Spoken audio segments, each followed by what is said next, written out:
I consider the Trump administration a danger to the world that will disappear in 2020.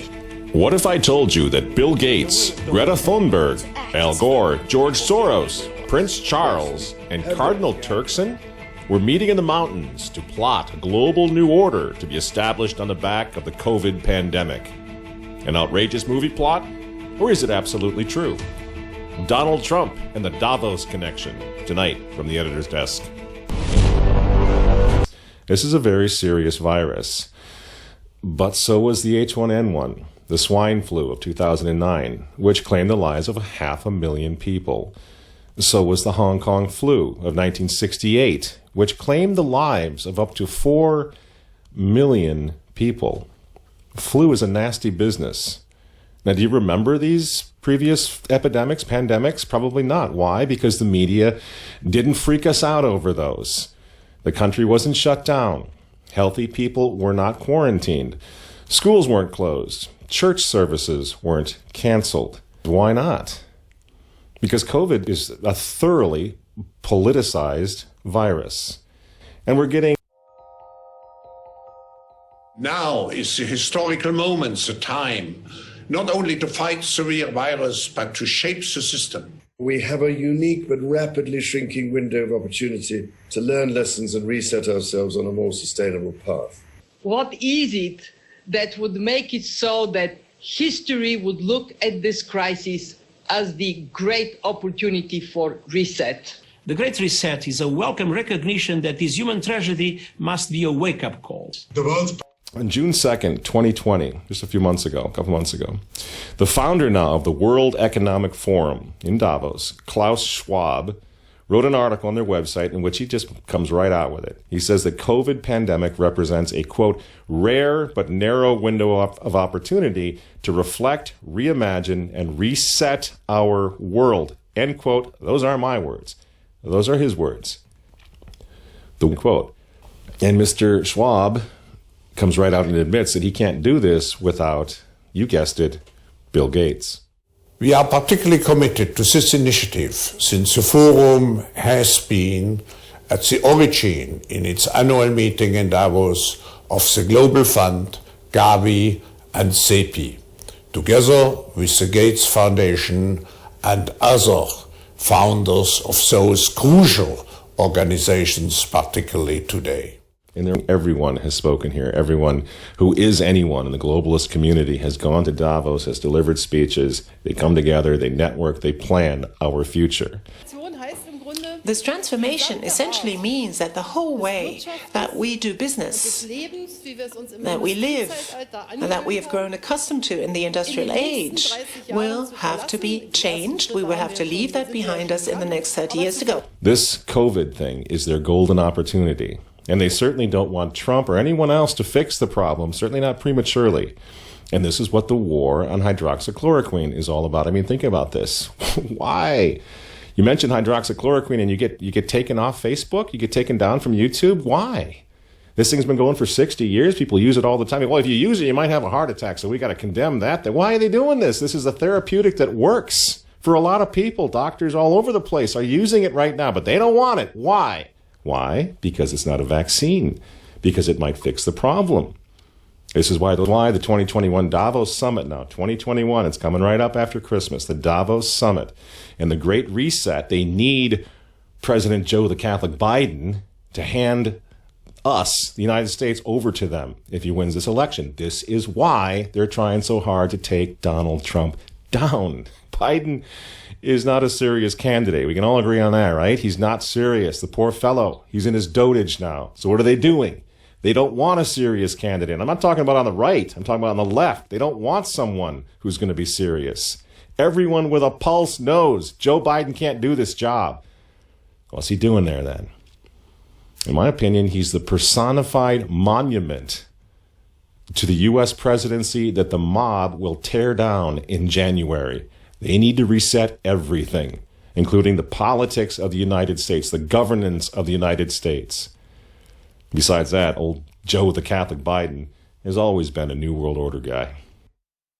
The affirmative task we have now is to actually create a new world order. And of course, friends, we hear a lot about the Green New Deal and all of that, right? We hear Francis with his Laudato Si encyclical and all of that. They're all working together, aren't they? The Davos 2020 all about. I think you know. I think we all sort of in our hearts, we kind of realize what's going on here. This is not about COVID anymore. This is about a reset of everything. And the United States of America is in the way right now of all of it. So they are destabilizing our entire country. The Great Reset, then, politically, economically, it wants to implement massive socialist programs. And, of course, global climate change along the lines of the Green New Deal. The regulation is going to be unbelievable. And no country will be allowed to opt out of this. Why? Well, if an individual country opts out of the Great Reset, they're going to be endangering the whole world community, the whole world, through future pandemics that will be caused by climate change, Al Gore says, and overpopulation, says Bill Gates. You see how it works? No country will be allowed to opt out. This is what we're facing in November. And if you think the Catholic Church is going to protect you from what's coming, from this globalist takeover nightmare, think again.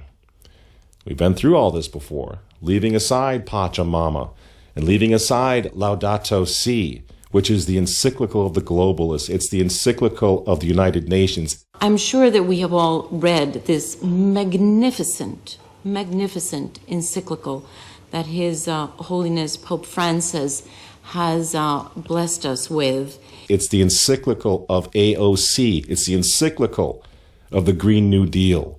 Leaving that aside, Francis has already announced the global economic reset of his own last year. I don't know what makes this man think that he's an economist. I don't know where everyone's in on the Great Reset. Well, almost everyone. There's one guy who's got the power to do something to stop it, and you know exactly where I'm going. And they made a mistake. They tried to get Trump on their side, so they invited Donald Trump to Davos, I think a couple of times. But in January, when Donald Trump, I think, really began to see the beast that he was up against, he went to Davos, to the World Economic Forum, and he stuck a mega finger in their eye. We're committed to conserving the majesty of God's creation and the natural beauty of our world. But to embrace the possibilities of tomorrow, we must reject the perennial prophets of doom and their predictions of the apocalypse. These alarmists always demand the same thing: absolute power to dominate, transform, and control every aspect of our lives. We will never let radical socialists destroy our economy, wreck our country. 2 days after Donald Trump gave that speech, the 89-year-old leftist weirdo billionaire George Soros made an emergency intervention where, at Davos, once again, warning that the U.S. 2020 election will determine the, quote, fate of the whole world. Now, in the context of Davos, take a look at this one more time. This is a month after Donald Trump addressed Davos and stuck the MAGA finger in their face. Here's what Francis, the Vatican, and Jeffrey Sachs had to say in response. And it is a dangerous country right now. It will be absolutely dangerous if Trump wins re-election. Trump wins re-election. Trump wins re-election. Francis invited this guy to the Amazon Synod as an honored guest and advisor. He's also Bernie Sanders' advisor. What's he doing in the Vatican? Why is this guy who's a promoter for socialist, out and out socialist, Bernie Sanders, what's he doing advising the Pope? Why does he have entree to the Vatican, friends? Sachs supports abortion and contraception, but that's not a problem for the Vatican. For the Vatican, for Pope Francis, and for his friends at the UN, Donald Trump is the problem, obviously, friends.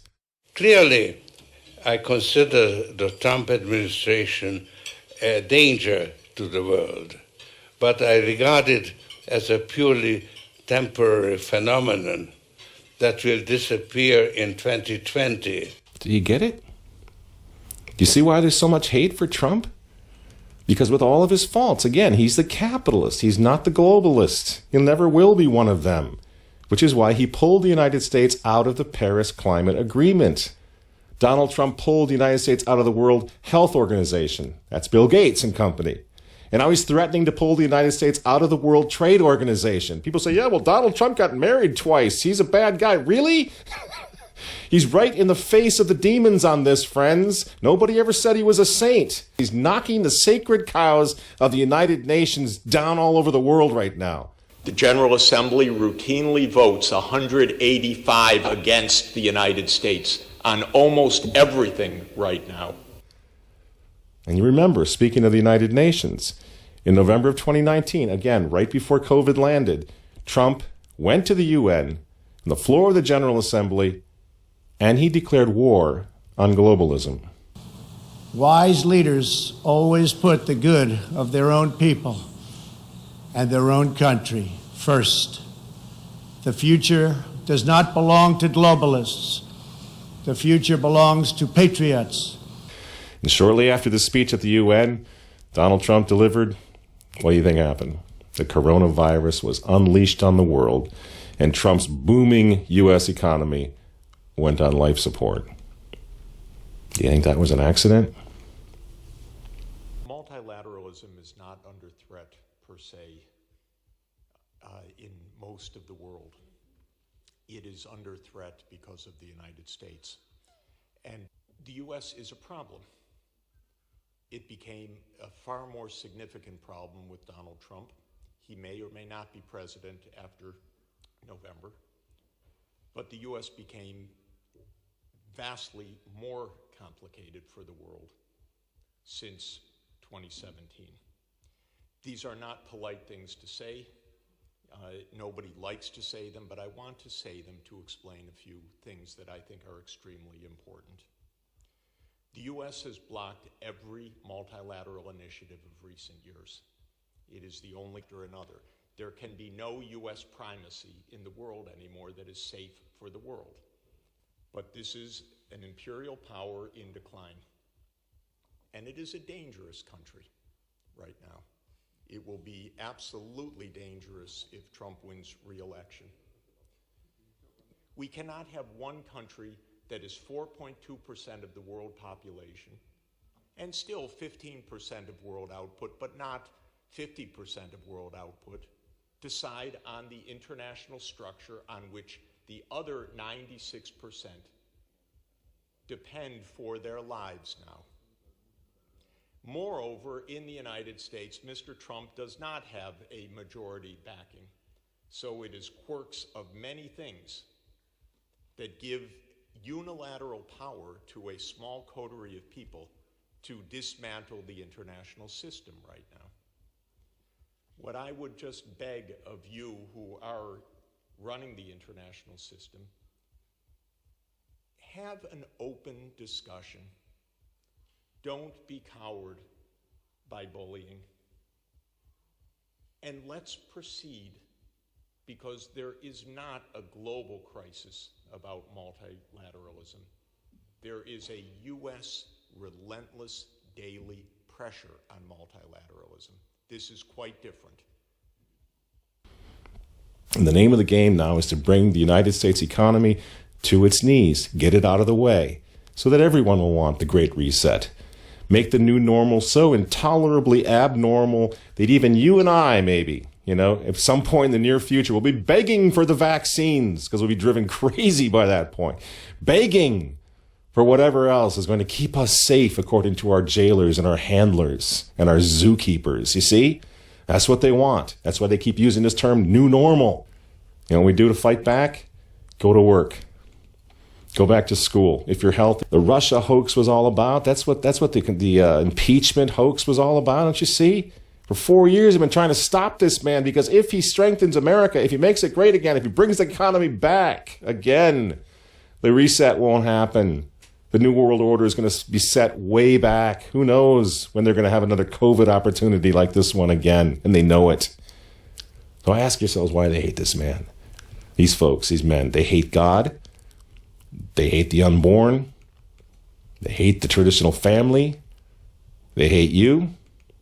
And they hate Donald Trump, whose political opponents, by the way, right now are knocking statues of saints to the ground. They're beating up cops, and they're burning flags. You say you don't like Trump. I'm sorry, friends, but who cares? That doesn't really matter anymore. But you think of Trump's personality or his tweets. Look at the big picture. The choice is simple. friends. Stand with America right now, or fall with the New World Order in the not-so-distant future. There's no other choice. He decides to give an interview with Ukrainian media. And in that interview, he makes a stunning comment. Quote, "I don't know how, but the Americans got an audio recording of Mr., how do you say his name? Sitnik, of his conversation." Now, that's the guy who ran the Anti-Corruption Bureau. He was resting with his family and friends now and discussing how he'd like to help Hillary. So the guy who was in charge of the anti-corruption, they caught him on tape talking about how he'd like to. Well, let me play it for you. Now, this is the first time, strange because it's been out in the newspapers in Ukraine. This is the first time that we know of that this has been translated by anyone in the media in English. I just want you to listen. Now, the speaker you're going to hear is Director Sitnik, and this is what he said. Listen.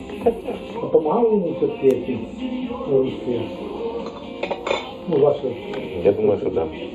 Я ж йому теж не йому, а Хіларі допомагаю. Тоді ви там трошки шатнули, да? Ні, це так пишуть там. Ну, мені кажуть, що Хіларі погано не дуже. Wow, Clinton Foundation. Ну, я наскільки пам'ятаю, ви говорили, що для нас навіть не було ближче Хіларі. Ні, Трамп же ж він чисто в нього внутрішні питання домінують над зовнішніми. А Хіларі це це із тих політиків, що вони гегемонія Америки в світі. Для нас це так лучше.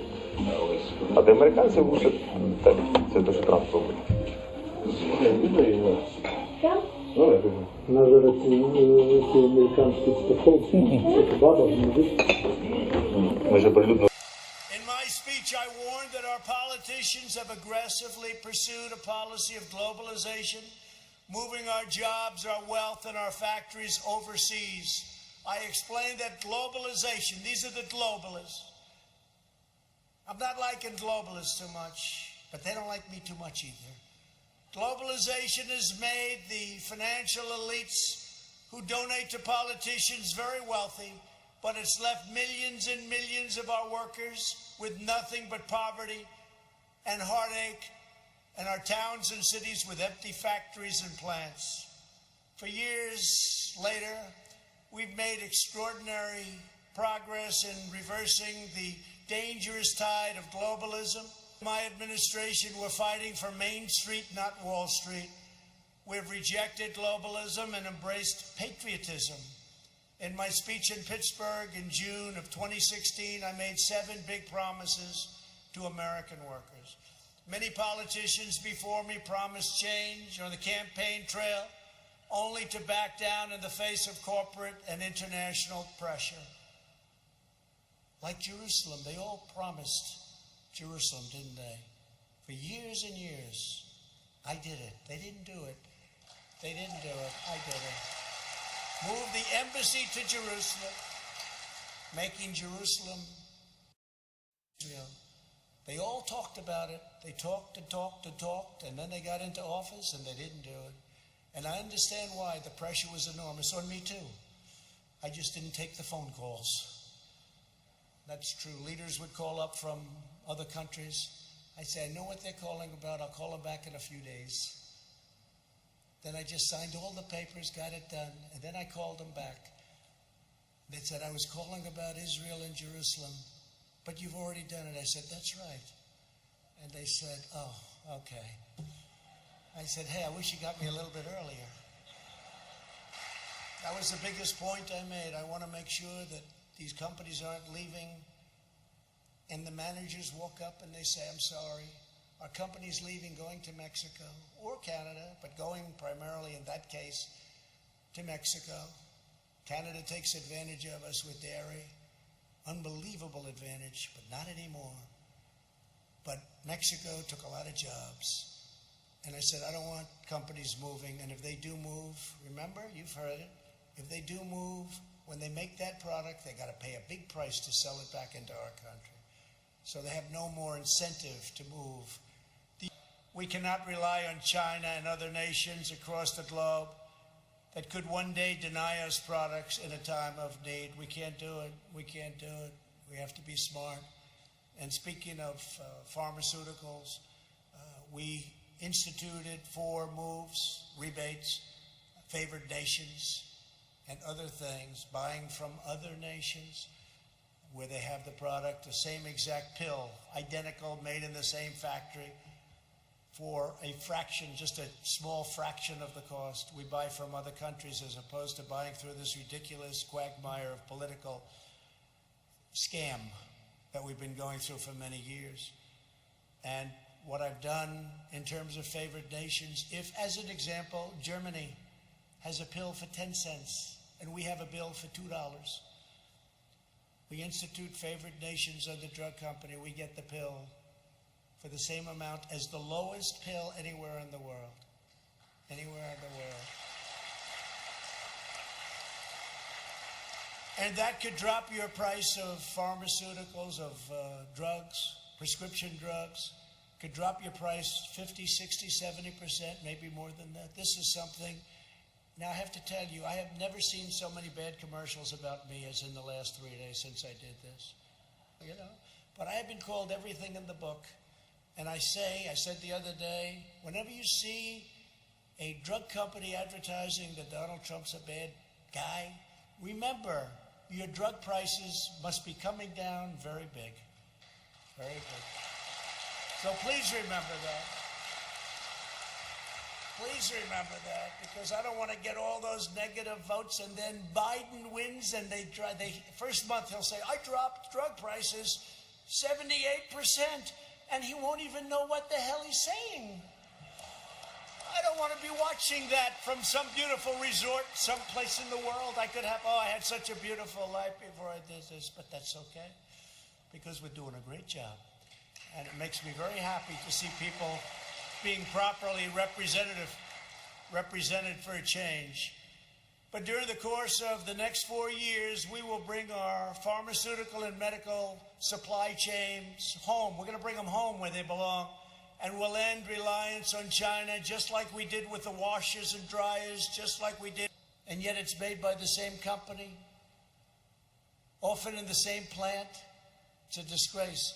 And the politicians allowed this to happen for many, many decades.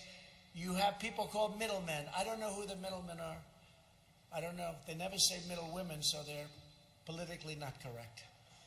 But I've heard the term middlemen for a long time. They are so wealthy. They are so wealthy. Nobody has any idea who the hell they are, what they do. They make more money than the drug companies. You know, in all fairness, at least the drug companies have to produce a product. And it has to be a good product. But the middlemen, well, the rebate that I'm doing cuts out the middlemen and it reduces costs, and the money goes back to the people purchasing the drugs. So I have a lot of enemies out there. This may be the last time you'll see me for a while. A lot of very, very rich enemies, but they are not happy with what I'm doing.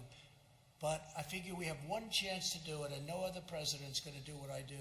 No other president. It's not really about this week's headlines or last month's headlines or even the 2016 election. It does go back to the direction that a number of generations, I believe, have been able to take this country in away from its constitutional roots and turn it toward the globalist trend, toward the movement toward a place where nations dissolve and elites rise up and take power and citizens become subjects. And this, of course, doesn't happen overnight. It seems that way because we see in Donald Trump a catalyst for a reaction that has brought these people out into the light, has brought this, what many of us, Frank Gaffney included, we talk about it all the time, call a coup being staged all around Washington in various venues, now in the Congress. And Donald Trump, I will just throw back at you, is the catalyst because he is a counter-revolutionary figure, namely innately anti-communist, a nation builder. The nation is the bulwark of defense against globalism, the nation state. And when you see a candidate come up who has an agenda of restoring the nation, you realize that these people are rising up in reaction against that. So the ideological roots are communism, Marxism. Yes. And the drivers of the infiltration, you believe, that started as early as the 20s.